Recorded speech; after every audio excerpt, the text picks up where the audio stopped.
All right, so here is the read aloud of Coming to America, The Story of Immigration by Betsy, Maestro. Right, the inside sleeve, front cover.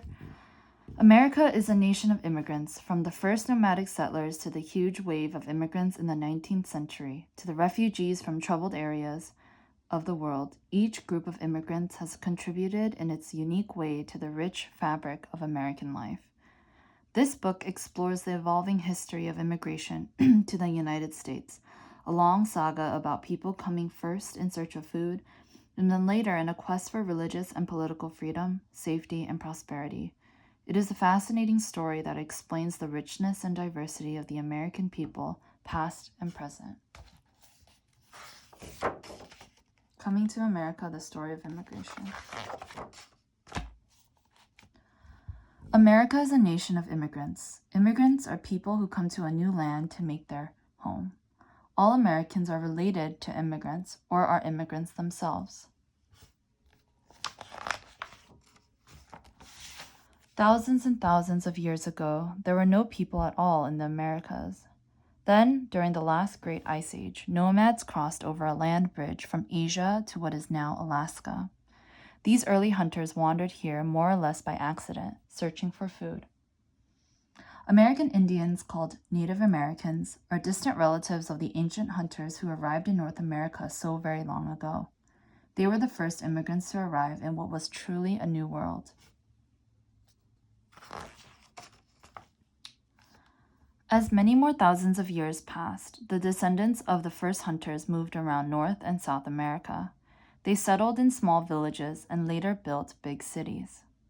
By the time Christopher Columbus discovered America in 1492, millions of people lived in the great civilizations of the Americas. I want you to think, why do you think the word discovered is in quotation marks here? We'll discuss more later.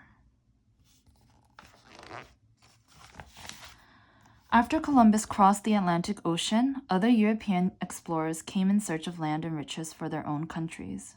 Stories about the fascinating New World spread throughout Europe. In time, settlers followed the explorers' routes across the great ocean. These European immigrants came to make new homes in the Americas. They came in search of a better life, one free of the trouble and hardship they had left behind. In their native countries, they often had little money and could not worship God in the way they wished. The immigrants hoped for freedom and good fortune in their new lives. By about 1700, thousands of settlers lived in the Spanish, French, and English colonies of North America. Other new Americans had arrived from the Netherlands, Sweden, Germany, Finland, and Wales. As the population grew, the Europeans competed with the Indians for land and food. The Indians were pushed off their land and were often treated badly or killed. Not all immigrants came to America because they wanted to. Beginning in 1619, millions of Africans were brought to the Americas against their will and were forced into slavery.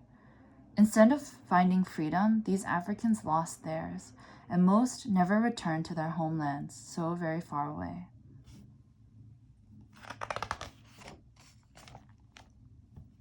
During the 1700s, settlers continued to come to the American colonies. Scotch, Irish, and Swiss settlers came too, in search of a better life, wanting to have land of their own and enough food to fill their hungry stomachs. Their hopes for the future gave the immigrants courage to face the long and difficult sea voyage. Early sailing ships took months to cross the Atlantic Ocean. The living space was very cramped, and often there wasn't enough food or water. Stormy seas made shipboard life even more miserable.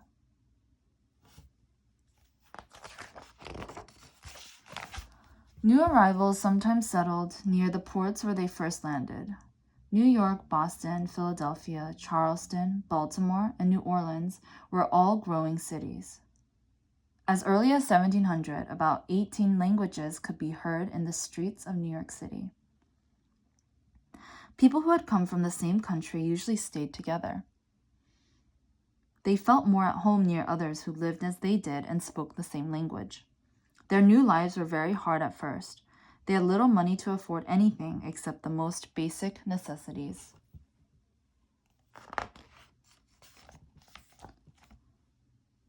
Toward the middle of the 1800s, other adventurous newcomers became part of the Westward Movement. After arriving in the United States, they traveled on by boat, train, and wagon. They headed for new frontiers in the Midwest and the Great Lakes region. Free land was offered to those who would agree to stay and farm. Norwegians joined other hardy settlers and founded farming communities in places like Minnesota and Wisconsin.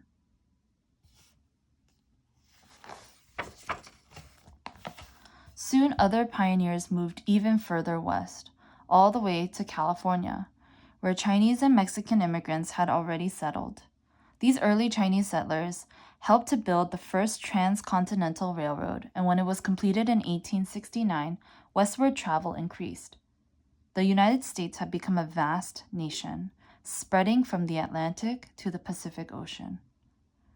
For more than 200 years, most immigrants had come from Northern Europe and Scandinavia. By the end of the 1800s, more modern steamships had shortened the long transatlantic voyage. People began to arrive in the United States from all over the world in greater numbers. They came from Italy and Poland, Turkey and Greece, Hungary and Serbia. I want you to think about where you heard the word steamships and where you've seen this kind of illustration before. Although life was hard for new immigrants, it still was better than the perils and poverty they faced in their native countries. So immigrants continued to come to the United States. Thousands poured into the many ports from New York City to San Francisco every year.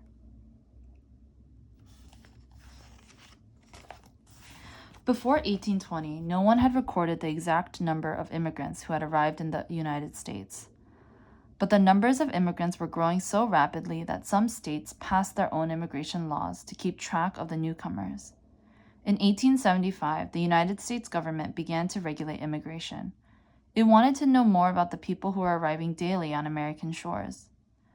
A number of years later, the government began to limit immigration by saying that people from some countries could not come to the United States at all. Between 1855 and 1890, Castle Garden in New York City served as a depot for immigration. More than 8 million people passed through this port of entry. A few years later, on January 1st, 1892, the United States government opened an immigration center on Ellis Island near New York City. Officials from the island would count and question the new arrivals. They would see that those admitted were healthy and ready to become useful citizens. On the day that Ellis Island opened, the first person to step ashore was Annie Moore. She was a 15-year-old girl from Ireland. She had traveled with her 2 brothers to join their parents, who had settled in the United States 3 years earlier.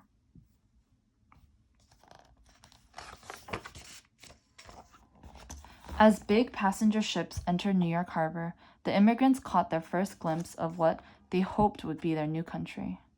They saw the Statue of Liberty, a welcome and inspiring sight. The travelers were relieved that their journey was over, but they worried about what awaited them on Ellis Island. Inspectors from the island boarded the ships at anchor to check the passengers. Wealthy passengers traveling first class were usually allowed to leave the ship right away. The inspectors looked for signs of contagious disease among the others.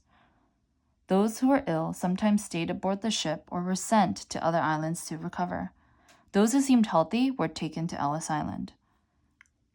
On the busiest days, so many ships arrived in New York Harbor that there were long waits just to get to Ellis Island.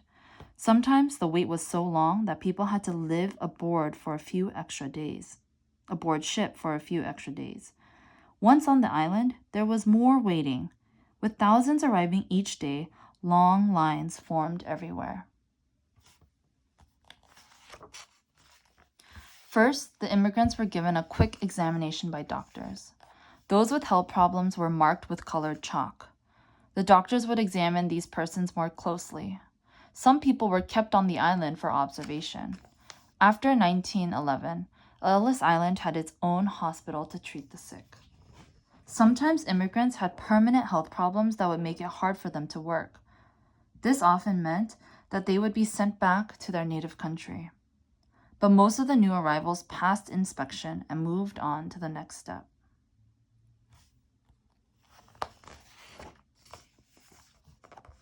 Now the immigrants were asked a long list of questions. Inspectors asked their names, where they were from, and how much money they had. Since most of the immigrants did not speak English, they needed help in understanding and answering the questions. Translators did what they could to help the inspectors and newcomers understand one another. Even though it was difficult, most managed somehow to answer all the questions. Mothers often spoke for children who might be too little or too scared to speak. The immigrants had to show that they would work hard and stay out of trouble. Usually the ordeal was over within the day. When they received their entry cards at last, the immigrants could officially enter their new country.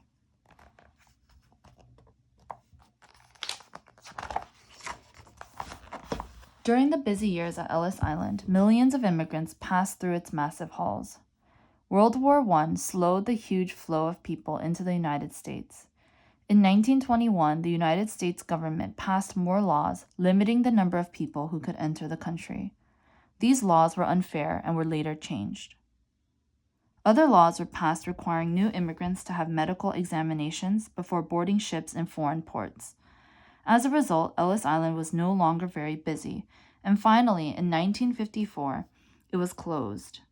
In 1990, Ellis Island was reopened as a museum. Today, most immigrants no longer arrive by ship. Instead, they fly into the many international airports in the United States.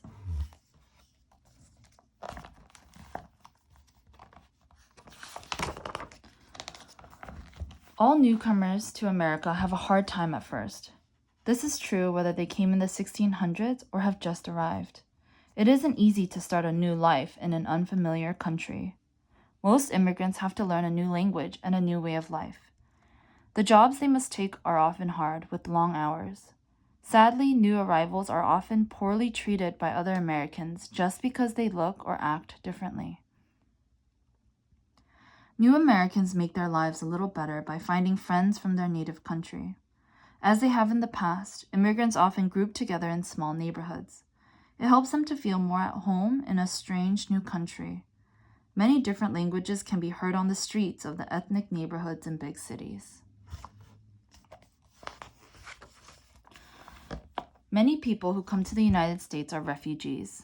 These people are forced to leave their homelands to escape persecution or the dangers of war and natural disaster. From its beginning, the United States has taken in countless refugees from countries all over the world. After World War II, refugees from Europe arrived on our shores.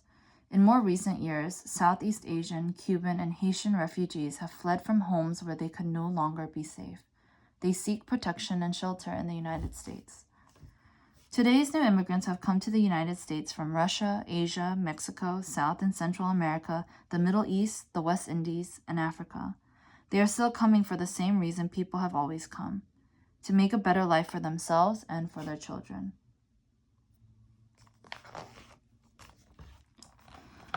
America has been called a great melting pot where many cultures or ways of life have blended together.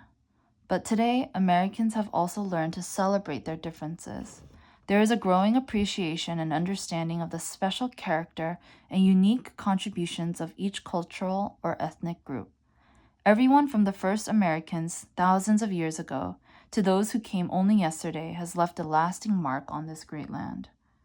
Immigrants settled and farmed this land before it was a country. Others created a new nation and founded its government. Immigrants built the cities, roads, and railways of America. They have toiled in its fields, its factories, and its mills. Immigrants, too, have made the music of this land, written its books, and recorded its beauty in paintings. The spirit of American strength and independence is the spirit of its people, the spirit of its immigrants and their children.